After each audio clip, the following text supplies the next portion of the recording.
Bienvenue dans le vestiaire avec Nicolas Saint-Pierre. Ouvrons les portes du vestiaire à Renaud Lavoie.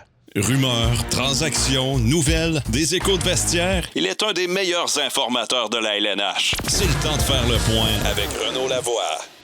Présentation Desjardins en compagnie de Renaud qui certainement suit le Canadien ce soir qui a rendez-vous aux Capitals face à Washington.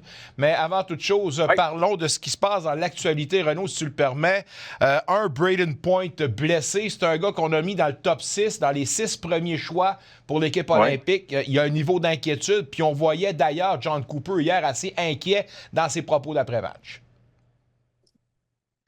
Oui, bien c'est sûr. Quand tu vois un des meilleurs joueurs de centre de l'équipe se retrouver dans une telle situation, c'est vraiment le pire scénario. On pourrait dire ça comme ça, Nicolas, pour ceux qui n'ont pas vu ce qui s'est passé. Il est autour du filet des Flyers de Philadelphie. Il y a un joueur des Flyers qui lui tombe sur le genou. Et évidemment que le genou plie pas de la bonne façon, on va dire ça comme ça, là. Et ça fait en sorte qu'il était vraiment, mais sérieusement, en douleur sur la patinoire. Maintenant, quelle est la suite dans son cas? Normalement, là, on devrait avoir du nouveau, je te dirais, d'ici 48 heures à savoir quelle est la gravité de cette blessure-là. On va toucher du bois en souhaitant que ce n'est pas trop grave, mais souvent avec ce genre de blessure-là, le minimum, c'est 4 à 6 semaines. 4 à 6 semaines, là, Nicolas, là, oui, c'est que ça commence à être assez serré.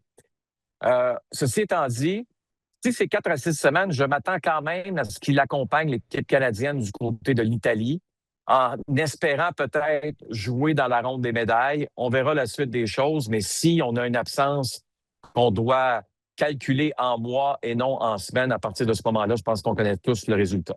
À Columbus, Don Waddell a pesé sur la gâchette. Dean Evason a été congédié. On amène Rick Bowness à 70 ans.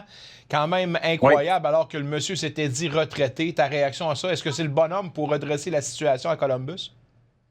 Bien, pour terminer la saison, c'est ça, moi, qui me dérange un peu. On met un plaster. Ouais. C'est-tu vraiment la chose à faire, Nicolas? Moi, je me questionne sérieusement sur cette décision-là. Ceci étant dit, c'est... écoute, Dean Evason, on était à quelque part au début du mois de décembre et il s'en est pris aux officiels suite à une passe avec la main de Brad Marchand qui n'a pas été... où on a décidé de laisser passer le but, la séquence, si tu veux, et d'accorder le but sur la séquence surtout. Puis après ça, il s'en était pris à la Ligue nationale en disant que tout le match était une vraie blague. Et, tu sais, tu peux faire ça, tu peux dire ça, mais dans les 17 matchs qui ont suivi, c'est 11 défaites. Alors, à partir de ce moment-là, Nicolas, c'est certain que les choses ne passaient pas du tout pour Dean Evason avec les joueurs, avec le reste de la Ligue nationale. Mon impression, c'est qu'on s'est retrouvé dans une situation qui était, on va le dire, là, inacceptable. Et on n'avait pas le choix de prendre, si tu veux, une décision, soit de le laisser partir, mais quel va être le résultat? C'est quoi la suite des choses? C'est ça qui m'inquiète un peu là, pour la formation de Columbus. Bonne chance à M. Bonus avec cette galère. Hier, tu as eu la chance d'épier l'adversaire de ce soir pour les sénateurs, les Peter Canucks de Vancouver. Une équipe qui s'était fait hier 6-3. Maintenant, c'est une équipe qui est open for business, comme on dit, au niveau des transactions. Tout le monde est à vendre au niveau des vétérans. Comment tu vois la situation des Canucks en ce moment? Bon, ben écoute, je vais juste... là, je te dirais, Nicolas, là, c'est très, très simple. La situation des Canucks, c'est une des équipes où il va y avoir des transactions, là, très évidemment, qui vont venir dans les prochains jours. Mais ceci étant dit, tu sais, quand je dis prochains jours, c'est qu'il ne faut pas que tu oublies que tu as un gel des transactions avant le début des Jeux olympiques, OK? Alors, au début du mois de février. C'est une des équipes avec les Flames qui pourrait, me dit-on, transiger d'ici ce gel des transactions. Mais ceci étant dit, c'est une des pires organisations de la Ligue nationale. J'ai vu quelque chose passer aujourd'hui. Les Flames de Calgary, pas des Flames de Calgary, les Canucks de Vancouver ne se forcent même pas pour tanker, là. Ils sont à ce point médiocres. Ça te donne une idée du niveau de médiocrité dans cette organisation. Et je mets le mot organisation. il y a des choses qui se passent là-bas qui, selon moi, est inacceptable pour une équipe canadienne. Alors, j'ai hâte de voir la suite des choses, Nicolas, pour être honnête avec toi. Mais si les Sénateurs ne battent pas les Canucks de Vancouver ce soir, pesez sur le gros bouton rouge panique. Parce que pas battre les Canucks de Vancouver, c'est... écoute, il faut le faire. Il faut presque se forcer pour que ça arrive. Bon, ben j'aimerais avoir ton expression que tu retiens. Un mot pour décrire ce qui s'est passé dans l'univers des Sénateurs la semaine dernière et cette débandade où on est rendu 4 défaites de suite. Et comme tu l'as dit, ce soir, ça doit être pour moi un must-win ou ça doit être un point de ralliement pour redresser la barque. La pression est énorme pour Ottawa, là. Oui, mais en même temps, là, Nicolas, là, ce que je trouve un peu bizarre, là, c'est que il me semble qu'il y a de plus en plus d'histoires de ce genre à Ottawa. Là.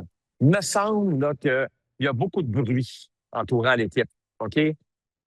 Et on a bien beau dire, là, ouais, ben, avant, c'était des mauvais débuts de saison. Là, maintenant, on a des bons débuts de saison. Les milieux de saison sont exécrables. Là, il y a ces histoires-là qui arrivent. Je ne sais pas, Nicolas, mais ça ne va pas du tout dans la bonne direction.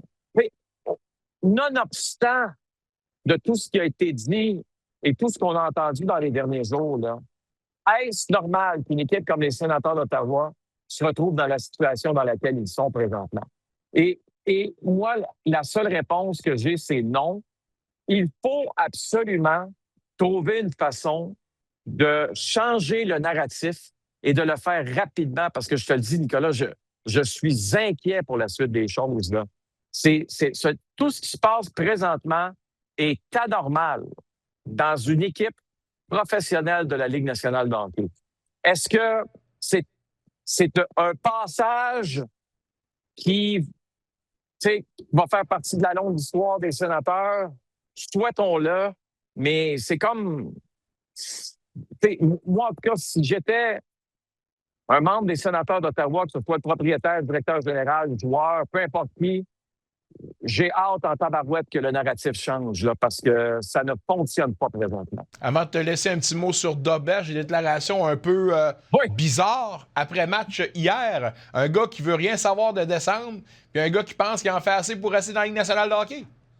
Bien, quand tu y penses, il y a 36 départs dans la Ligue nationale.